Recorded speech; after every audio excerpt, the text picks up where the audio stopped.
Allô? Allô? Oui, Salem, ça va? Oui, écoute, Salam, ça va et toi? Alhamdoulilah, dis-nous tout très cher, que puis-je pour toi? Je suis désolée, je m'entendais pas t'avoir. C'est bizarre. T'inquiète pas de soucis. Machallah. Alors écoute, moi, c'est pas une sorte de cœur, je voulais juste avoir ton avis ou l'avis de tout le monde. C'est que j'arrive pas à comprendre pourquoi encore en 2026, notre communauté, en tout cas surtout africaine, on n'arrive pas à se soutenir dans le business.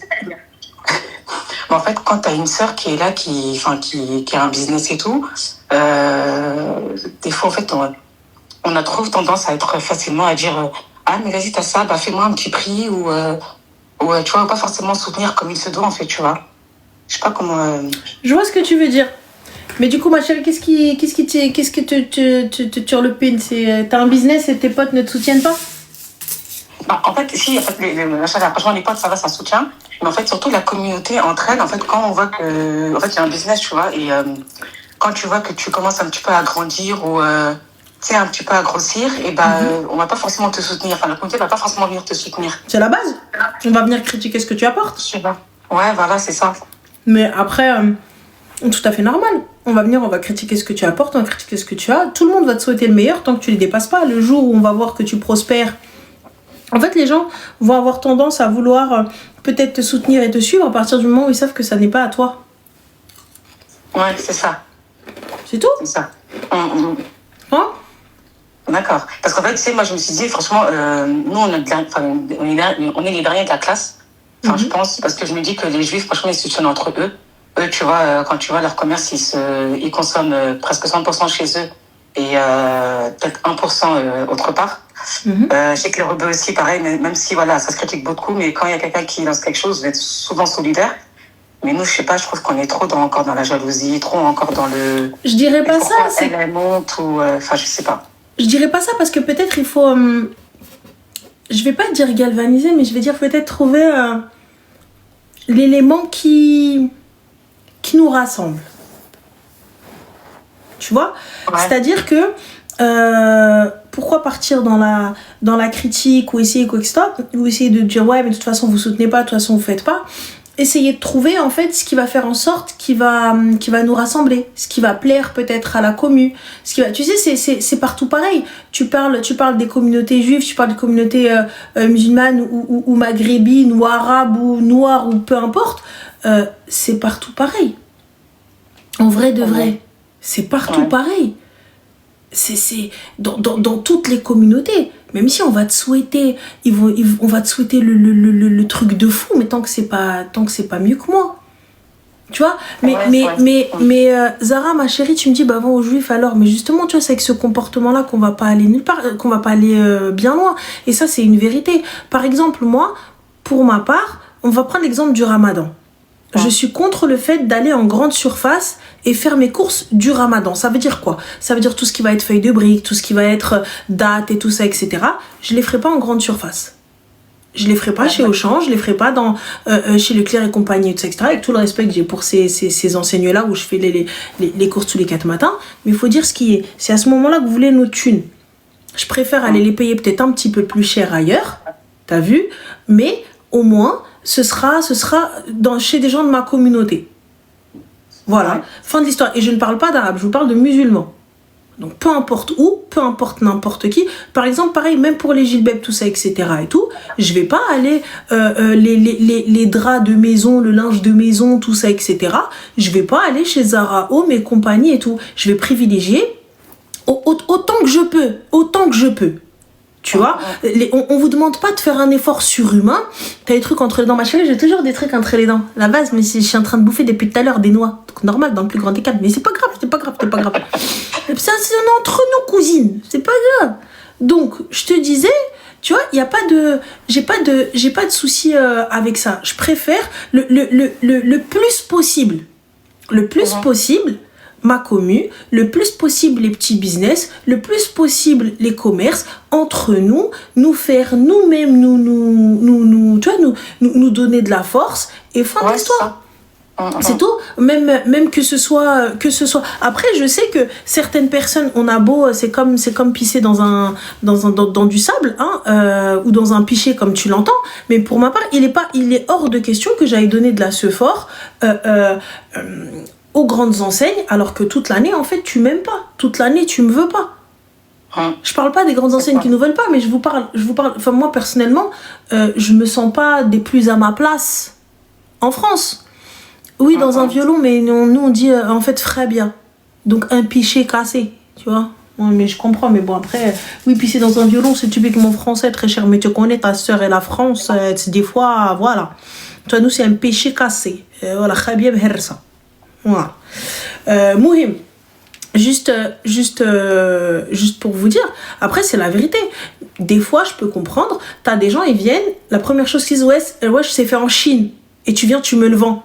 Mais frérot, quand tu vas dans les grandes enseignes, tu crois que c'est fait où? T'embouctou ta grande tante le facochère. Je capte pas. Après j'entends, mais c'est fait en Chine. Du coup tu le ramènes comment toi? Ça, je comprends, mais du coup.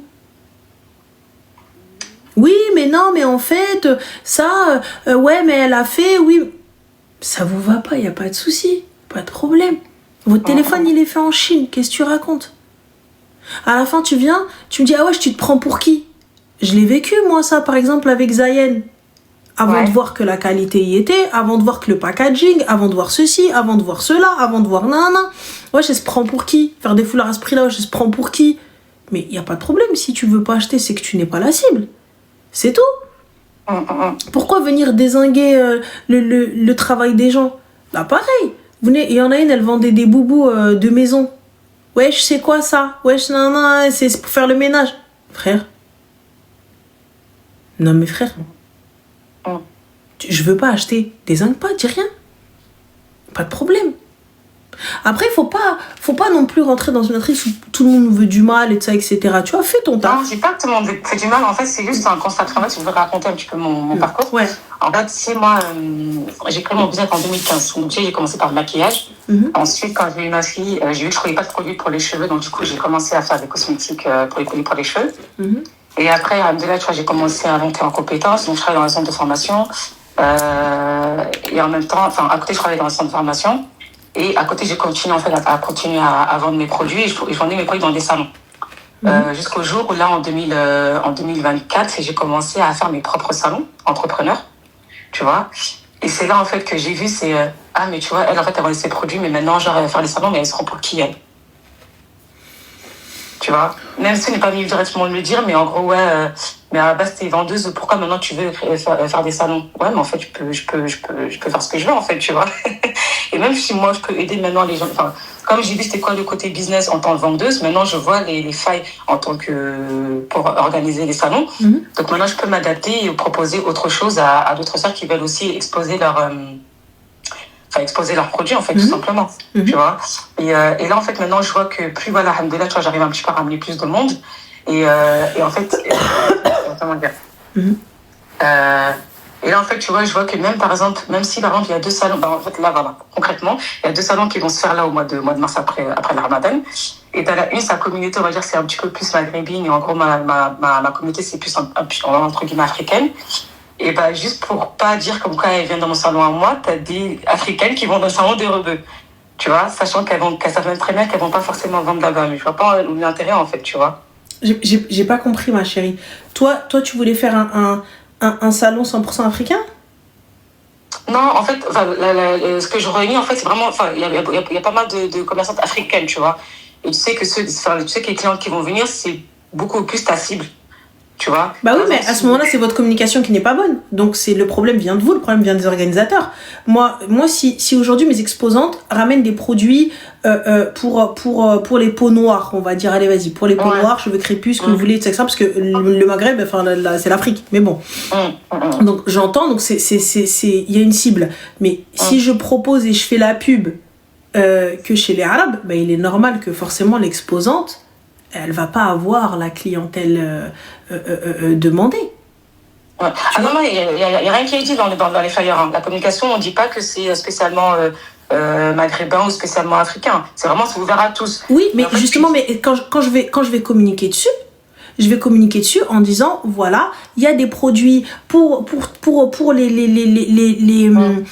cheveux crépus, les ceci, les cela, c'est-à-dire que vous allez cibler, les peaux noires, beurre de karité, ce que vous voulez, bref, tout le packaging souhaité et tout, mais vous allez cibler la clientèle. Ouais, c'est pour ça. qui vous voulez vendre. C'est sûr que moi, si ça va pas sur ma peau et que ça m'intéresse pas et que j'ai pas l'habitude et que j'ai pas vu ma mère en poser, je vais pas aller en acheter chez toi. C'est quelque chose voilà, que je dois connaître. Donc la communication n'est pas bonne. C'est même pas une question de salon, c'est la communication même des exposantes n'est pas bonne. Et la communication de la de la personne qui va faire le salon n'est pas bonne non plus. Fad, ma chérie, elle te dit en fait, justement quand elles vont dans des salons, c'est plus de la clientèle rebeu qui vient. Mais moi je dis, c'est la com qui n'est pas bonne. La com elle n'est pas bonne.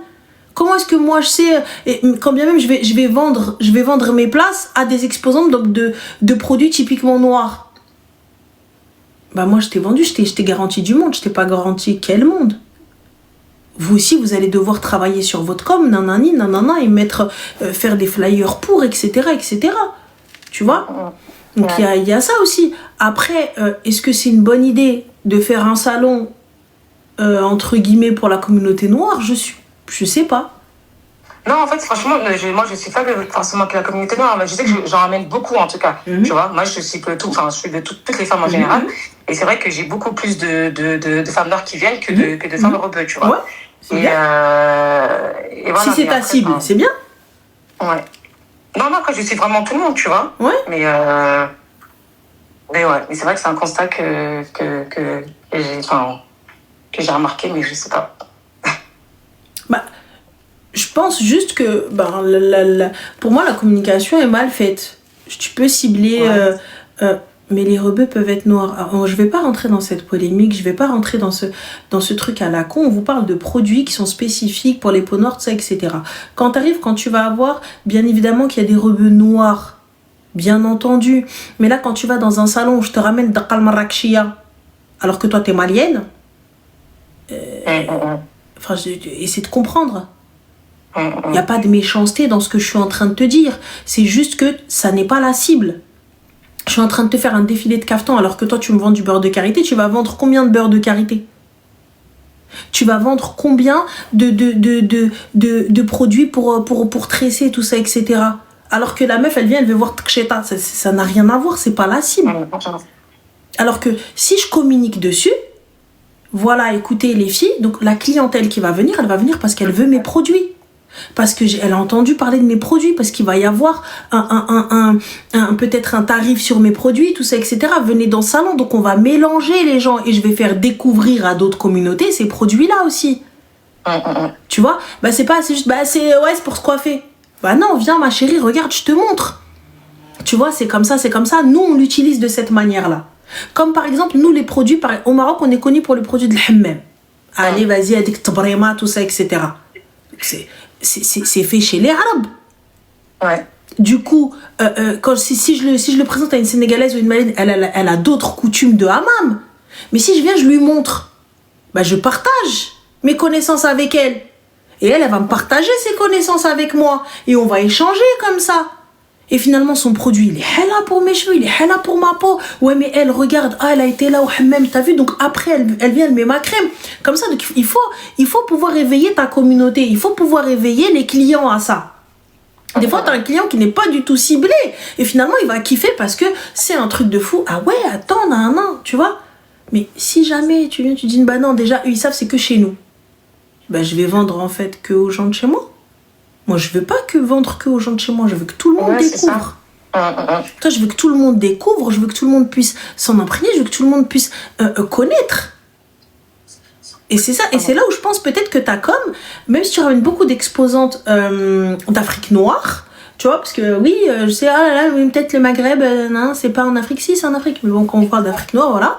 Donc, il faut que je puisse aussi diversifier ma clientèle et surtout informer et communiquer lors de la campagne de communication du salon. Si elle te dit oui, un spécial Ramadan, et elle te met un croissant de lune avec daka, bah forcément, ma sœur, les filles qui vont venir, ah voilà, elles vont venir en carton, cousine, hein, elles vont pas venir en boubou. Donc voilà, y a rien à voir. Donc moi, du coup, je fais quoi? Mais tu m'as vendu une place, tu veux que je vende à qui? Donc là, je viens, je mélange. Non, attends, ce flyer-là n'est pas bon. Faut que ça parle à un large public. Tout ça, etc. Nanani, nanana. Ça se travaille. C'est que de la com pour moi. Voilà, mais sinon, après, le soutien de nos communautés, c'est un peu comme la famille. Hein. Ouais. Voilà, c'est un peu comme la famille. La famille, il est rare qu'elle te soutienne. Donc voilà. Mais tranquille. Ok. Donc voilà, en tout cas, bon courage à toi et qu'Allah te facilite. Bon courage. Salam. Merci, ça va être Bah oui, moi je suis tout oui les gars. Hein. Moi je veux bien apprendre et tout. Hein. C'est quand le jeune la mosquée elle a dit demain, je vais faire demain. On verra bien. De toute façon, je vais pas tarder à vous quitter. On va prendre le dernier appel puisqu'après